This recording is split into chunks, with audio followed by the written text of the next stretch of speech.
इसके लिए सबसे पहले आपको जानना पड़ेगा कि आयन में क्या होता है। अगर आप किसी टीयर 3 के कॉलेज में जा रहे हो, से फॉर एग्जाम्पल आपकी टारगेट आयन है, तो पहले आयन को समझने का प्रयास करो कि आयन स्पेशल क्यों है। पहले तो आयन स्पेशल है क्योंकि वो इंडिया का बेस्ट फ्रेंड लेता है। So they are getting all the student having 99 percentile. और मैंने आपको ये भी बताया कि आयन में 99 परसेंटाइल होने का मतलब ये गारंटी नहीं है कि आपको आयन में एडमिशन मिल जाए। So along with 99 percentile, the student is also very good in academics. So एक चीज तो क्लियर हो रही है कि वो बच्चा काफी अच्छा रहा है, वो पास्ट में भी उसने अच्छा किया है और करेंटली भी उसका अच्छा जा रहा है, राइट। सो वो क्रीम ऑफ द प्रोडक्ट्स पहले तो ले रहे हैं इंडिया के। इंडिया का जो बेस्ट ब्रेन है मैनेजमेंट में, जिसने प्लानिंग करके रखी हुई है, जिसका पास्ट में एकेडमिक रिकॉर्ड भी काफी अच्छा रहा है एंड उसकी कैट में भी काफी अच्छे स्कोर रही है, तो they are shortlisting that guide जो उसने पास्ट में भी काफी अच्छा किया है और उसके प्रोफाइल में शायद ही कोई आपको वीक एंगल नजर आ रहा है। So that's a first. Second, I am rigour के लिए ज्यादा जाना है। आई एम की प्रोग्राम्स को अगर आप डीपली समझिए, अगर वो प्रोग्राम आपको किसी और बी स्कूल में मिल जाता है तो आप उस बी स्कूल को एक अच्छा बी स्कूल कंसिडर कर सकते हो, इवन इन टीयर 2 और टीयर 3। आई एम के अंदर जो एजुकेशन सिस्टम होता है वो 80% प्रैक्टिकल होता है, which means case study basis को फॉलो करते हैं, और 20% थ्योरीज फॉलो करते हैं, जिससे आपको कॉर्पोरेट की अंडरस्टैंडिंग, सिचुएशन हैंडलिंग काफी अच्छी आ जाती है। तो अगर आपको किसी और कॉलेज में मिल जाता है जिसमें केस स्टडी बेसिस ज्यादा होता है, केस स्टडी ज्यादा करवाई जाती है, तो आपके लिए वो एक अच्छा कॉलेज होगा। That's the first parameter. Second is, AIIMS में फ्रीक्वेंटली बच्चों को क्विजेज और प्रेजेंटेशन करवाए जाते हैं। So students of IIMs are very much engage, right. So if you get a college जहाँ पे काफी फ्रीक्वेंट क्विजेज होते हों, बिजनेस क्विजेज हो या क्लास के क्विजेज होते हो, उस तरह के अगर चीजें ज्यादा हो रही हो, प्रेजेंटेशन फ्रीक्वेंट बेसिस पे होता हो, असाइनमेंट्स बहुत ज्यादा मिल रहा हो, सो अगर इस तरह के प्रोग्राम आपको किसी और कॉलेज में भी मिल रहा है, you can consider that as a good point. Because now when you know कि भाई आपने कैट परसेंटाइल अच्छी लाई नहीं है, पास में किसी कारण से आपको आयम मिल नहीं रहा है, सो नॉन आयम्स आप तो आयम नहीं जा सकते हो, लेकिन आयम्स के मेजर फीचर अगर किसी और कॉलेज में आपको मिल रहा है तो आप उस कॉलेज में जा सकते हो and then work on a regular basis at your profile. अगर आप शाई नेचर के हो तो उस नेचर को खत्म करो। अगर आपकी प्रेजेंटेशन स्किल काफी कमजोर है, पब्लिक स्पीकिंग स्किल अगर काफी कमजोर है, तो उसके ऊपर काम करो।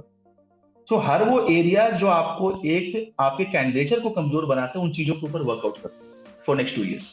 And once you are manage to do that, आपकी प्लेसमेंट की प्रॉब्लम टीयर 3 में भी नहीं होगी। क्योंकि मैं बता रहा ना कि रिक्रूटर को अच्छे प्रोफाइल से मतलब होती है। You should be into a good profile. अगर प्रोफाइल आपका कमजोर है तो आप टीयर 1 में जाओगे, वहां भी प्रॉब्लम फेस करनी पड़ेगी। सो अगले 2 साल में आपको हर वो चीज जो आपकी वीक हो, मे बी आप इंग्लिश अच्छा नहीं बोल पाते हो, मे बी आपको पब्लिक स्पीकिंग में डर लगता हो, और इस तरह की जो भी चीजें हैं, चीज जो आपको डराती हो, उसके ऊपर काम करो। आपके बिजनेस के अंडरस्टैंडिंग को और बेहतर करो। और मैं तो बोलता हूँ कि एमबीए कॉलेज में जाने के बाद जनवरी, फरवरी, मार्च में जब आपकी एडमिशन हो जाती है, तब से ही आप इसके ऊपर काम करना चालू करो। ये जो अननेसेसरी टाइम लोग इधर उधर वेस्ट करते रहते हैं, आपको पता है कि management is all about understanding the business world, it's not about any more definition, objective, advantage, disadvantage का जमाना खत्म हो चुका है। आपको बिजनेस वर्ल्ड किस तरीके से सोचता है, बिजनेस कैसे चलती है, वो आपको समझना पड़ेगा। यूट्यूब पे अवेलेबल है आज के दिन में, you can watch lot of cases on YouTube. तो जितने ज्यादा इस तरह के केस स्टडीज आप पढ़ोगे ना, आपका थिंकिंग ब्रॉड होता जाएगा, आपकी बिजनेस की अंडरस्टैंडिंग बेहतर होती जाएगी। आप काफी सारे इंटरव्यूज देख सकते हो बड़े लोगों का, मतलब जो लोग आज कॉर्पोरेट में काफी सक्सेसफुल हैं। सो मुझे लगता है कि ये काम स्टूडेंट को तब से ही चालू कर देनी चाहिए जब से उसका एडमिशन हो जाए, ना कि वेट करना चाहिए कि हम आईएम में जाएंगे या कोई भी एक कॉलेज में जाएंगे, कॉलेज वाला हमें बताएगा तब हम पढ़ेंगे। नहीं, you are going to the business world, right. आपकी अगर 10th तक बिजनेस वर्ल्ड की नॉलेज, ग्रेजुएशन तक अगर नॉलेज नहीं अच्छी है तो चलेगी, लेकिन अभी भी आप अगर वेट करो कि कॉलेज हमें बताएगा तब मैं पढ़ूंगा, तो दुनिया में इतना कुछ पढ़ने को है कि 2 साल में नहीं पढ़ पाओगे, राइट।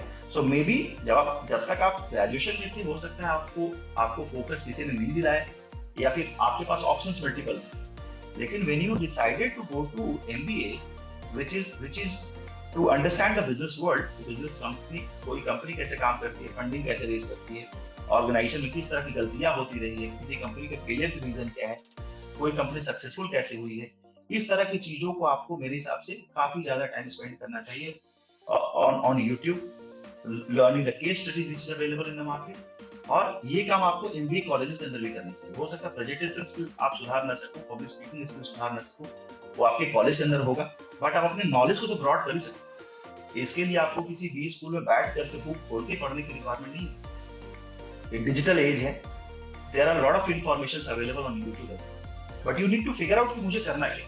आपके प्रोफाइल के अंदर 5 कमी हो सकती है, तो figure out which of the 5 problem, कौन सा एक प्रॉब्लम जो मैं अभी मैं कर सकता हूँ।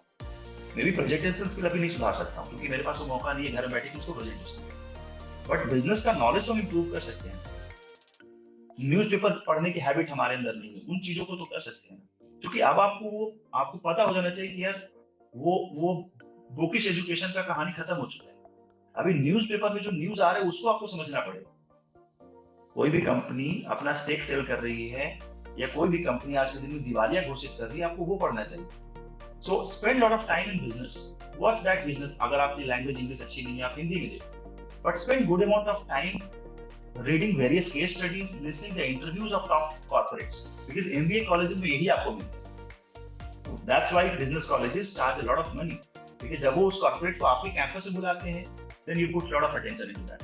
बट इस तरह के काफी सारे वीडियोस हैं जो अलग अलग टॉप के 20 स्कूल के स्टूडेंट ने बना करके यूट्यूब पे डाला हुआ है, उनको आप देख सकते हैं, वहां से आप लर्निंग इंकलकेट कर सकते हो। तो मेरा सजेशन स्टूडेंट्स को ये होगा कि as soon as you enrolled into a college, spend good amount of time to know the business world. Fundamentals को अपना बिल्डअप करना चालू करो। Don't think that when you go to the college will build your fundamentals. No, college will work on certain things, but start working from now on. ऐसा possible है कि आप tier 3 के कॉलेजेस से भी काफी अच्छी प्लेसमेंट्स और काफी अच्छा करियर पा सकते हो, बट आपको ये पकड़ लेना पड़ेगा कि मुझे बिजनेस की अंडरस्टैंडिंग या बिजनेस कैसे किया जाता है या बिजनेसमैन कैसे सोचते हैं, वो थॉट आपके अंदर डेवलप करना, वो लॉजिकल थिंकिंग डेवलप करनी। रट्टू तोता वाला काम ग्रेजुएशन तक अगर था तो उसको बंद करो। And don't wait even to join the college, start doing from now onward. ये अगर आप चीज करना चालू करते हो ना, तो यार ऐसा नहीं है कि आईएम के बच्चे ही लाइफ में एक्सेल कर पाते हैं, नॉन आईएम्स के बच्चे भी काफी एक्सेल कर सकते हैं, बट आपको अपनी अंडरस्टैंडिंग को ब्रॉड करनी पड़ेगी। आप अपने थॉट को थोड़ा बड़ा करना चालू करो। हर वो चीज जो प्रैक्टिकल है उसके ऊपर ज्यादा टाइम स्पेंड करना चाहिए। देखना आपका एमबीए करता है क्या, आप अगर लॉजिकल वे में देखो, whether you go to IIM और you go to non IIM, वो आपकी बिजनेस की अंडरस्टैंडिंग को डेवलप करता है। आपके सोचने की जो जो जो तरीके हैं उसमें वो चेंजेस लाता है। केस स्टडी क्यों सॉल्व करवाई जाती है?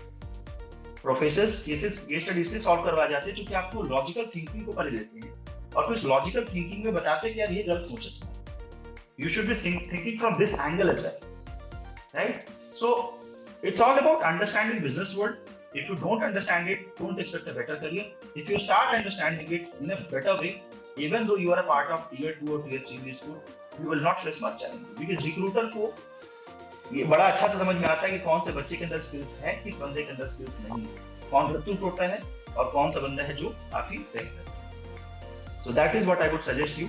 इस तरह की कुछ चीजें जो हमने एडवाइस की, if you start doing from now onward, you have got 2.5 years of time to change your profile. 2 साल में एमबीए का जो प्रोसेस है ना, वो यही करता है अपनी कॉन्फिडेंस को बिल्ड कर देता है। अगर वो आप इफेक्टिव नाउ करना चालू कर देते हो, सपोज एक रेस है 100 मीटर की जिसमें हम और आप दौड़ रहे हैं। अगर आपने रेस में 20 मीटर की दूरी पहले कवर करके रखी और हम अगर दोनों स्पीड अगर सेम स्पीड से दौड़ते हैं तो आपके चांसेस होंगे जीतने के ज्यादा। तो मैं उसकी बातें कर रहा हूँ कि अगला जो आपके पास 3 महीने टाइम रहेगा, मार्च अप्रैल मई जून तक आपको पता चाहिए, start working on the fundamental business. ये समझ लो कि अगर हमें बिजनेस का नॉलेज अच्छा होगा, अगर हमारा एक्टिंग अच्छा हो जाएगा, नॉलेज या बिजनेस की अंडरस्टैंडिंग ज्यादा बेहतर होगी, I will get a better job. क्योंकि कॉर्पोरेट को समझ में आ जाता है इंटरव्यू करने में ना, दे हार्डली नीड 15-20 मिनट टू जज कि आपका कॉन्फिडेंस लेवल क्या है, कि आप रट्टू तोता बन के पास हुए हो या फिर आप के पास रियल बिजनेस अंडरस्टैंडिंग है। सो कुछ चीजें हैं जो आपको घर में डेवलप करनी चाहिए और कुछ चीजें आपके एमबीए कॉलेजेस में डेवलप करनी चाहिए।